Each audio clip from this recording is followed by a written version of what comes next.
जय हिंद, वंदे मातरम। दोस्तों, स्वागत है आप सभी का इस ऑनलाइन लर्निंग प्लेटफॉर्म में। तो आपने एक सही वीडियो क्लिक किया। अगर आपने सही वीडियो क्लिक किया तो हम सही से पढ़ाएंगे। एक रैपिड रिवीजन होने वाला है। चैप्टर क्या चैप्टर का नाम है? तो जर्नी इनसाइड द एटम। इससे पहले भैया इस चैप्टर का नाम था स्ट्रक्चर ऑफ एटम। अब रख दिया the journey inside the atom. Atom क्या होता है?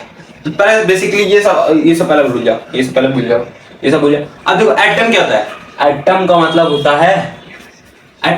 है ना कि जैसे कि कोई भी जैसे मेरा बॉडी है, ठीक, मेरा बॉडी है।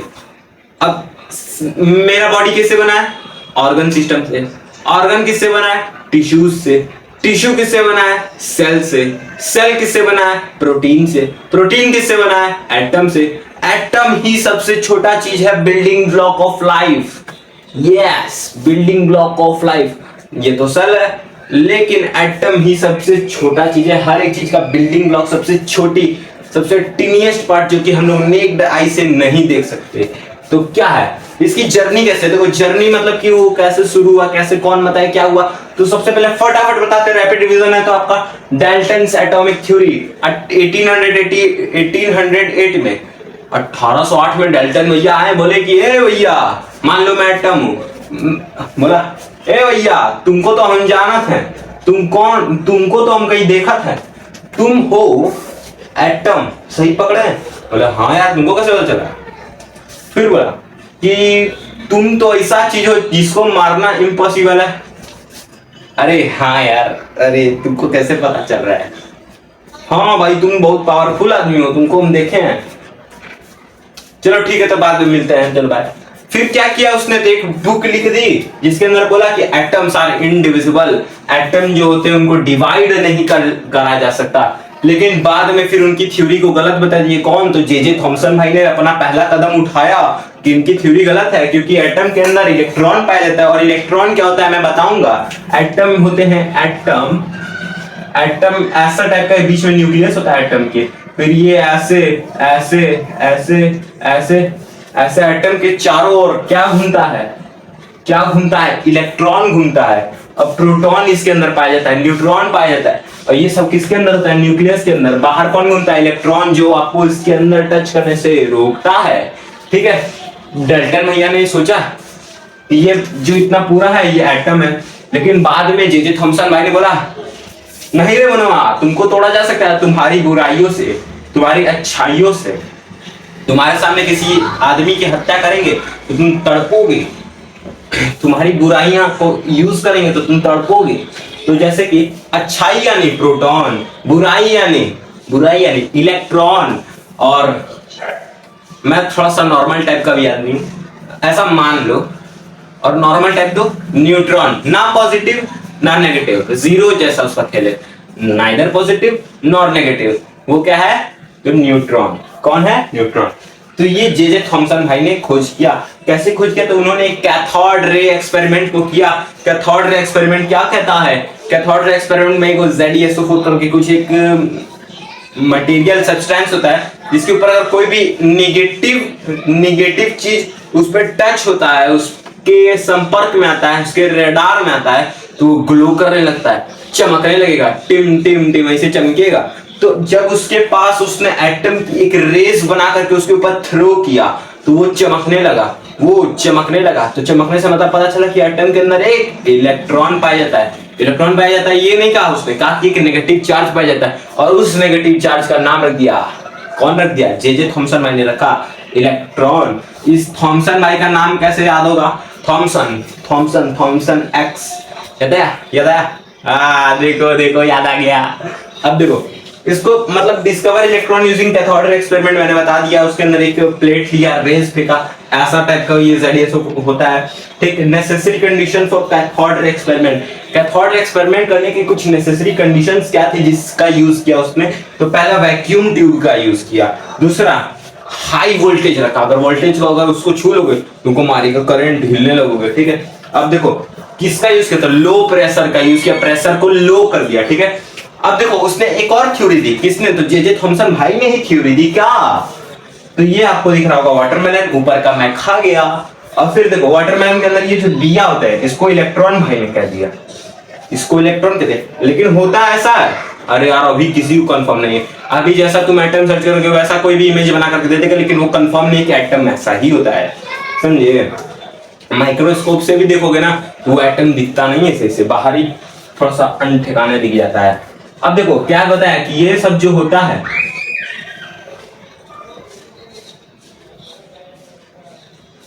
ये सब है इलेक्ट्रॉन, और ये जो रेड पार्टिकल्स इसके अंदर भरे हुए जो तुम खाते हो टेस्टी टेस्टी मीठा मीठा, उसको मान लिया प्रोटॉन। कौन? तो ये भाई साहब। अब आगे क्या है, अब देखो अब हम क्या पढ़ने वाले हैं, डिस्कवरी ऑफ प्रोटॉन। देखो सबसे पहले एटम किसने खोजा, तो डेल्टन भाई साहब ने खोजा। फिर इलेक्ट्रॉन किसने खोजा, तो थॉमसन भाई ने खोजा।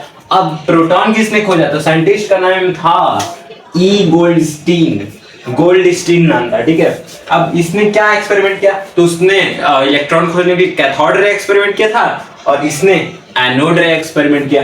एनोड रे को कैनाल रे भी कहते हैं। अब ऑब्जर्वेशन क्या लिखा, तो detect positively charge particles. Anode rays experiment जब इसने किया भाई साहब ने, तो इन्होंने एक पॉजिटिव पार्टिकल पाया जिसको इन्होंने नाम दे दिया क्या, प्रोटॉन, ठीक।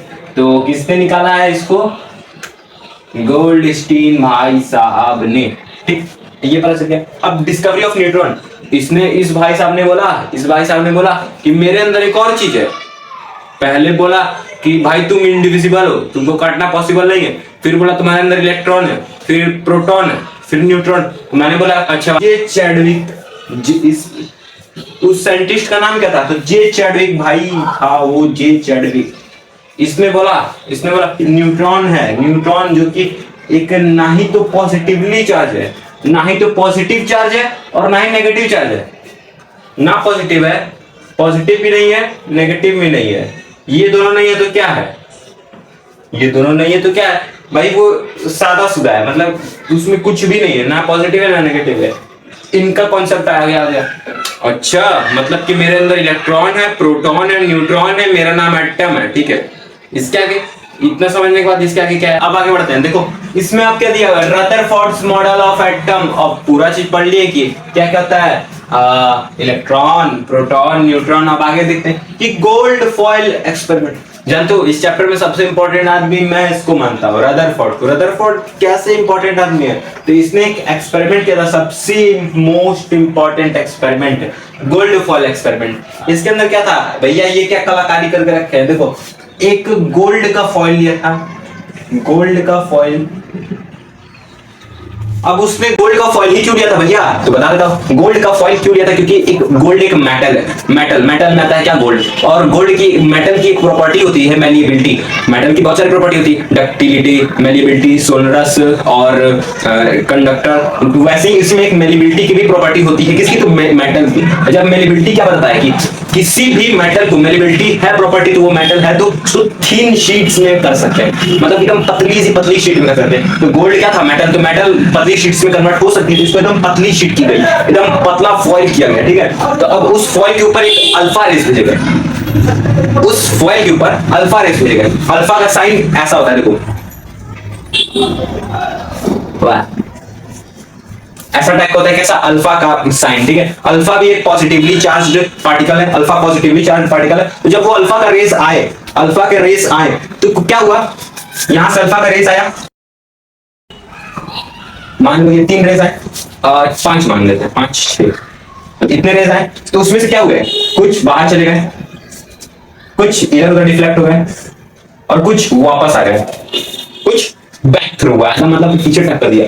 तो इससे इसका कंक्लूजन क्या होता है एक्सपेरिमेंट का, मतलब कि वो जो आदमी था जे थॉमसन बता रहा था कि तरबूजा से इसका होता है ऐसा, अगर तरबूजा से तरबूज की तरह होता है ऐसा, तो सारे के सारे बैक आते हैं, सारे के सारे बैक आते हैं। पीछे कैसे चला गया, डिफ्लेक्ट कैसे हुआ, ये पूरा पीछे आना चाहिए था ना। अगर मैं अल्फा रेस भेजता, तो ये इस भाई साहब ने बोला कि रदरफोर्ड ने बोला कि वो पूरा सही नहीं था, जे थॉमसन पूरा सही नहीं थे, इसने थोड़ी सी गलती की है, उसको मैं सुधार देता हूँ, इसका शेप ऐसा होता है, मतलब कि। और एक और चीज होता है कि जो सबसे मोस्टली क्या, मतलब कंक्लूजन निकले, मोस्टली एम्प्टी स्पेस है, तभी तो ये 3 पार्टिकल ऐसे बाहर चला गया है। अगर एम्प्टी स्पेस नहीं रहता तो ज्यादातर पीछे ना आता, मैंने एक ही पीछे क्यों किया, क्योंकि एम्प्टी स्पेस कम है। 3 उधर क्यों किया, क्योंकि मोस्टली एम्प्टी स्पेस है, मतलब कि जगह ही नहीं है, तो बाहर चला गया है, ठीक है। तो ये पहला कंक्लूजन, ये आपका first conclusion. Second conclusion, positively charge nucleus. Positively charge nucleus मतलब कि जो न्यूक्लियस का पॉजिटिव चार्ज होता है, कैसे, तो मैं आपको एटम का बना के दिखाता हूं डिजाइन। ये एटम का न्यूक्लियस सेंटर में एक सबसे छोटा और सबसे ज्यादा हाईली कंसंट्रेटेड एटम, उसमें प्रोटॉन्स और न्यूट्रॉन्स है, ठीक है। ये है आपका प्रोटॉन, न्यूट्रॉन हो गया। ये है आपका क्या, इलेक्ट्रॉन। इस भाई साहब ने बोला इलेक्ट्रॉन इस न्यूक्लियस का एक फिक्स्ड ऑर्बिट में चक्कर काटता है, ऐसे घूमते रहता है। और बीच में क्या है, इसमें है पॉजिटिव चार्ज प्रोटॉन और विदाउट चार्ज न्यूट्रॉन। तो पॉजिटिव और जीरो चार्ज मतलब कि पॉजिटिव बचा। पॉजिटिव चार्ज क्या होता है, तो न्यूक्लियस का होता है पॉजिटिव चार्ज, ठीक है। अब इसका मतलब क्या हुआ कि ये जो बाहर इलेक्ट्रॉन घूम रहा है ऐसे, तो इस भाई साहब ने एक और मतलब एक नया भाई साहब आ गए, बोला कि मैंने तुम्हें एक और चीज बताता हूँ क्या।